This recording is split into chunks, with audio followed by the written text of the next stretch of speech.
আজ অর্থাৎ রবিবার সকাল থেকে প্রধান আর উপপ্রধান চোর লেখা পোস্টার ঘিরে শোরগোল পড়ে যায় অন্ডাল ব্লকের অন্তর্গত খান্দ্রা পঞ্চায়েত এলাকায়।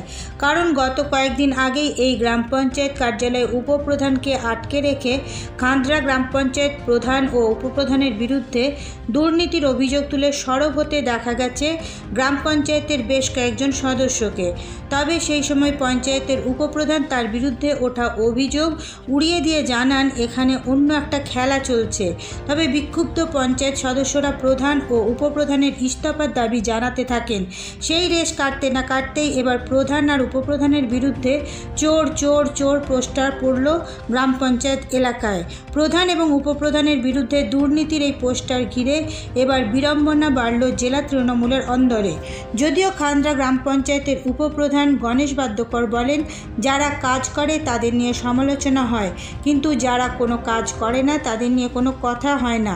এতে তার কোনো সমস্যা নয়, তিনি দলের নির্দেশ মতো কাজ চালিয়ে যাবেন।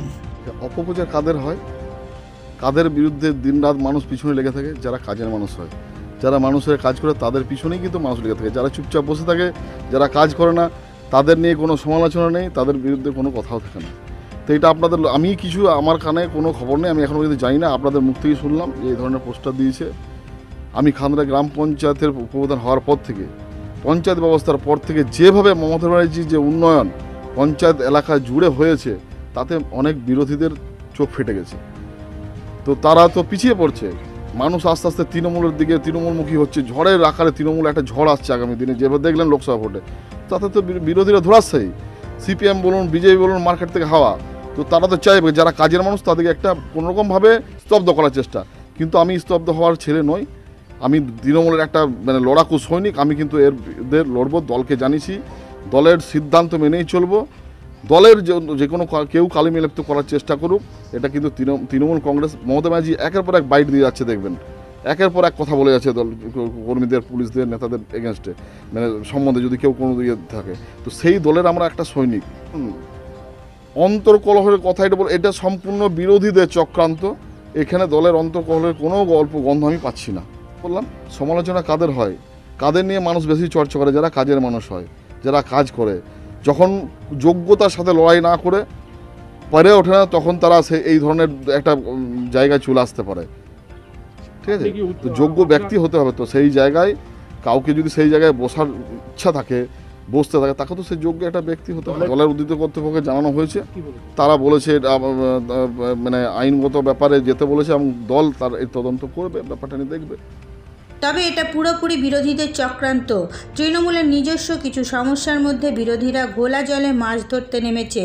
তৃণমূল এ ধরনের কাজ করে না, এটা বিরোধী দলের লোকেদের কাজ, বক্তব্য এক পঞ্চায়েত সদস্যের। দেখুন, এটা আমাদের নিজেদের মধ্যে, কদিন আগে আপনারা জানেন উপপ্রধানকে সরানোর হয়েছিল, এটা আমাদের মধ্যে নিজেদের থাকতে পারে, কিন্তু দলকে কেউ কালিমালিপ্ত করবে, এটা সম্পূর্ণ আমাদের নিজেদের একটা ছোট্ট ঝামেলার জন্য অন্য বিরোধীরা এর ফায়দা তুলছে, এই ঘোলা জলে মাছ ধরতে নেমেছে। তারা বিরোধীদের কাজ, এটা আমাদের কোনো তৃণমূল কংগ্রেসের কাজ নয়।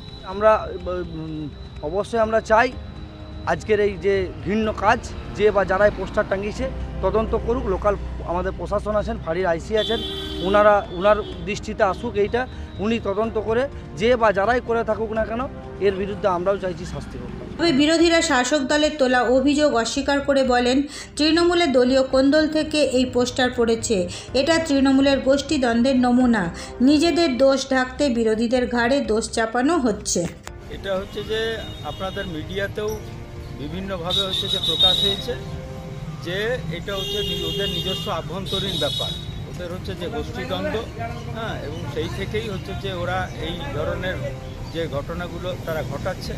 আর লুটের যে অভিযোগ, সেটা হচ্ছে যে সারা পশ্চিমবাংলাতেই লুটের রাজনীতি চলছে, ওদের পঞ্চায়েত মানে লুটের পঞ্চায়েত।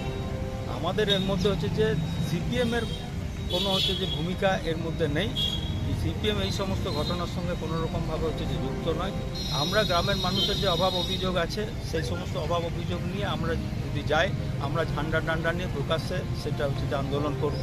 এই যে ঘটনা ঘটছে, এর সঙ্গে আমাদের পার্টির কোনো সম্পর্ক হচ্ছে যে নেই।